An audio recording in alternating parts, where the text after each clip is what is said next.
All right, Wayne Allyn Root with the great Bill O'Reilly. Hey, Bill, welcome to the show. Thank you, Wayne. I appreciate it. All right, we are on our usual Wednesday schedule, back again. We'll be back again tomorrow, Thursday, because I missed Monday while recouping from my surgery, but we're back at it. And always an honor to have Bill on the show. What do you think of today's Michael Cohen hearing? I was just amazed that you could have the entire country stop and all the networks put a liar on TV, and then they ask him about Russian collusion, and he says he has no proof of it, but he has his suspicions. I have my suspicions about Obama. Maybe I think Obama's a Marxist agent out to destroy America, but I can't prove it. Should I be put in front of Congress and the whole nation should watch?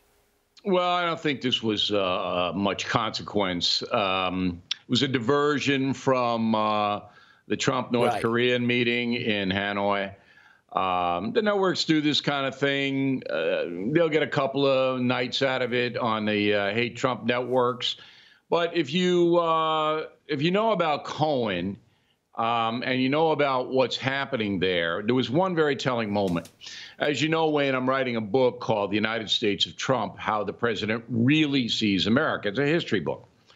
And in that book, I will detail the evolution of Donald Trump's political beliefs. So I know that he has been discussing politics for decades because he discussed them with me. And he's always been interested in issues.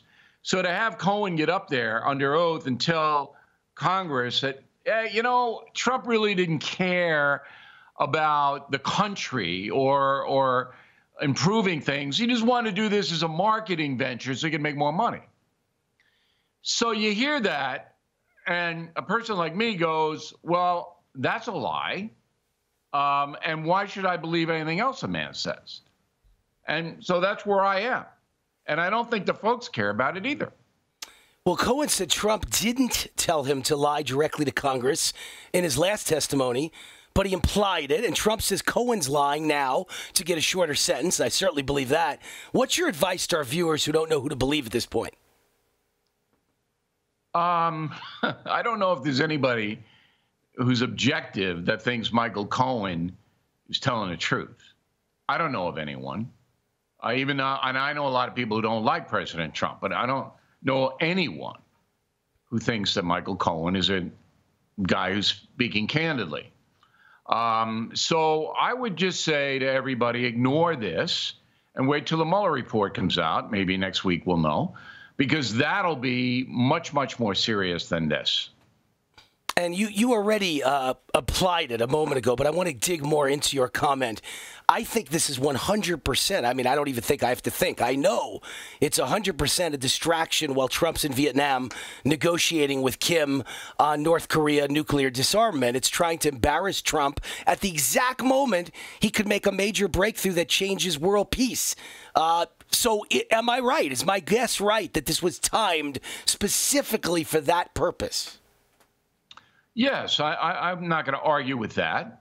And, you know, one of the pinhead press people over in Hanoi tried to ask him about Cohen, and Trump didn't answer. But then they disinvited that reporter to the dinner. So he got smacked. There's no doubt that the hate Trump cadres, which include 80% of the national media, don't want to acknowledge that Donald Trump can do anything good for the country. So what better way than to put this weasel Cohen on to divert against what may happen over in Hanoi? You know, it's like, okay, let's do this now. The timing is good because we hate Trump and we want to hurt him any way we can. All right, last topic of the day would be abortion. I've never been a guy who makes abortion a huge issue. Democrats have forced me into the pro-life camp in a big way, and I've seen the latest polls. I think they're forcing many Americans who just never got involved with the issue of abortion to say, are you crazy? You want to kill babies at the moment of birth and beyond the moment of birth? What do you think about the Democrats who went on record voting against this Born Alive bill? How badly have they hurt themselves? I think they hurt themselves badly. I think it's part of the process of socialism and basically secularism. They were ordered to do this. There were only 3 Democrats in the Senate that defected. Schumer got the word out. Don't give the Republicans anything. Don't give the pro-life people anything. So just reproductive justice, and the usual stuff they throw out. The progressive far left is harming the Democratic Party right now to a degree which I've never seen. So the Ocasio-Cortezes, the Bernie Sanders, the Warrens, the Harrises, they're really doing heavy-duty damage to their own party. And when you saw that abortion poll come out yesterday, that there's this huge swing into the pro-life camp, that's directly because people have had enough. The old saying, it's a cliche, enough's enough. Progressives have pushed it to that extreme. And, it's helping Donald Trump. All right. I'm going to email you my new commentary, The World's Greatest GOP Salesperson. And it's Alexandria Ocasio-Cortez. She's doing more for us than you or I or Trump could ever do for the Republican side. So great job, AOC. Great job. Great job by you, Bill O'Reilly, as always. Common sense from the greatest see you tomorrow, man Wayne. in ratings history. Ratings history on Talk Radio. Thanks, Bill. Thanks. Bye-bye. Right.